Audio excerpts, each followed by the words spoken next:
গণভোট নিয়ে জনসচেতনতামূলক প্রচার কার্যক্রম চালাচ্ছে প্রধান উপদেষ্টার কার্যালয়।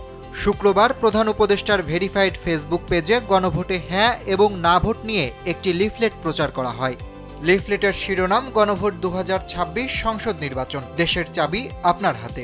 এতে বলা হয়, আপনি কি এমন বাংলাদেশ চান যেখানে তত্ত্বাবধায়ক সরকার, নির্বাচন কমিশন ও সরকারি কর্ম কমিশন গঠনে সরকারি দল ও বিরোধী দল একত্রে কাজ করবে। সরকারি দল ইচ্ছেমতো সংবিধান সংশোধন করতে পারবে না। সংবিধানের গুরুত্বপূর্ণ পরিবর্তনের ক্ষেত্রে গণভোটের বিধান চালু হবে।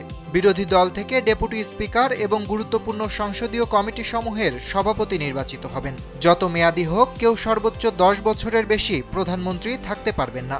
এছাড়া সংসদে নারীর প্রতিনিধিত্ব পর্যায়ক্রমে বাড়বে। ক্ষমতার ভারসাম্য প্রতিষ্ঠার জন্য পার্লামেন্টে একটি উচ্চ কক্ষ গঠিত হবে। দেশের বিচার ব্যবস্থা স্বাধীনভাবে কাজ করবে। আপনার মৌলিক অধিকারের সংখ্যা বাড়বে। দণ্ডপ্রাপ্ত অপরাধীকে রাষ্ট্রপতি ইচ্ছামতো ক্ষমা করতে পারবেন না। রাষ্ট্রপতি ও প্রধানমন্ত্রীর ক্ষমতার মধ্যে ভারসাম্য থাকবে।